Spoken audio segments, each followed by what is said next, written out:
Hello everybody, எல்லாரும் எப்படி இருக்கீங்க? உங்ககிட்ட ஒரு கேள்வி கேட்குறேன். பிக் பாஸ் வீட்டுக்குள்ள போன வாரம் 2 எவிக்ஷன் நடந்தது. போன வாரத்துக்கு முன்னாடி வாரம் 2 எவிக்ஷன் நடந்ததுனால இமீடியட்டா ஆட்கள் டக்குன்னு குறைஞ்சிட்டாங்க.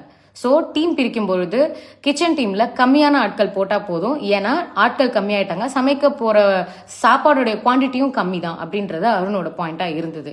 ஸோ மற்ற இடங்கள்ல ஆட்களை ஜாஸ்தி படுத்துங்க, ஏன்னா என்னதான் ஆளுங்க எலிமினேட் ஆகி போனாலும் கிச்சன் வேலை தான் குறையும், ஆனால் இந்த வீட்டோட ஸ்கொயர் ஃபீட் அதே தான் இருக்க போகுது, அதனால எங்களுக்கு பேர்டன் ஆகிடும், அதனால ஆளுங்களை குறைங்க அப்படின்னு சொன்னார். லாஜிக்கலாக தான் எனக்கும் தோணுச்சு, ப்ராக்டிக்கலாகவும் எனக்கு தோணுச்சு. when this whole skilled oriented job, labor oriented job அப்படின்னு வரும்பொழுது அந்த ஜாப் அப்படின்னு ரெஃபர் பண்ணுறது தான் அருண் ட்ரிகர் ஆனார். பிகாஸ் அங்கே இருக்க போகிறதுல அங்கே அது ஜாப் கிடையாது. அந்த வீட்டுக்குள்ளே எங்களுக்கு கொடுக்கப்பட்ட ஜாப், எனக்கும் நான் போன சீசன் போயிருந்ததுனால எங்களுக்கு கொடுக்கப்படுற ஜாப் எதுனா கேம் ஆடுறதுக்கு.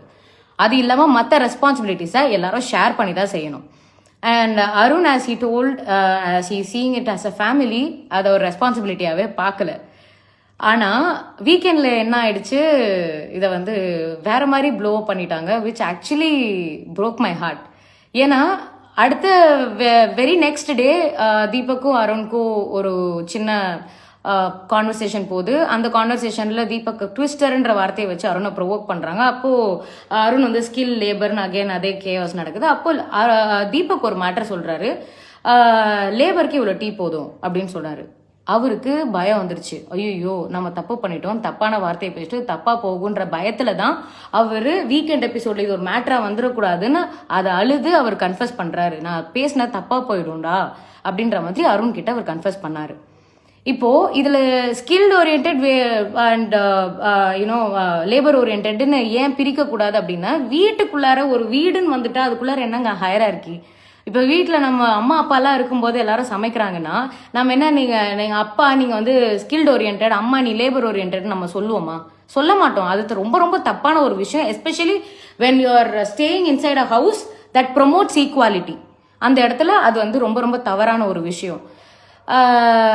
அருணுடைய அந்த விஷயத்த அந்த லேபருன்ற வார்த்தையை தான் நீங்கள் தரைக்குறைவாக பார்க்குறீங்களா அப்படின்னு அதை மாற்றினது எனக்கு ரொம்ப ரொம்ப கஷ்டமாக இருந்தது. ஏன்னா அவர் அந்த மாதிரி அதை சொல்லவே இல்லை. தீபக் ஓப்பனாக லேபருக்கு இவ்வளோ டீ போதும்னு சொல்லி அத்தனை கேமரா முன்னாடி கன்ஃபஸ் பண்ண ஒரு விஷயத்த ஜஸ்ட் லைக் தட் டச் பண்ணிட்டு போயிட்டாங்க. ஆனால் அருணோட மூளைக்குள்ளே போய் நீ இப்படி தானே நீ யோசிச்ச இதை பற்றி அப்படின்னு சொல்லி ஹோஸ்ட் முதற்கொண்டு அதை மைக் மூலியமா பேசி கார்னர் பண்ணும்போது ஆப்வியஸாக யாராக இருந்தாலும் பயம் வருங்க, யாராக இருந்தாலும் ஆடிடுவோம். நம்ம பேர் இல்லை தப்பாக போயிடுச்சோ, நம்மளை தப்பாக புரிஞ்சுக்கிட்டாங்களோ அப்படின்ற ஒரு பயத்தில் அருணுக்கு அதை சரியாக எக்ஸ்பிளைன் பண்ண வரல. சார் இது ஒரு ஃபேமிலியாக நான் பார்த்தேன், இந்த ஃபேமிலிக்குள்ளே ரெஸ்பான்சிபிலிட்டிஸ் தான் இருக்கே தவிர ஜாப்ஸ் இல்லை. இந்த ஃபேமிலியை ரன் பண்ண ரெஸ்பான்சிபிலிட்டிஸ் இருக்குது, இந்த ரெஸ்பான்சிபிலிட்டிஸை நாங்கள் ஈக்குவலாக ஷேர் பண்ணணும்னு நினைக்கிறோம் அப்படின்ற பாயிண்ட்டை கரெக்டாக அருணால் சொல்ல முடியல. Because he was scared.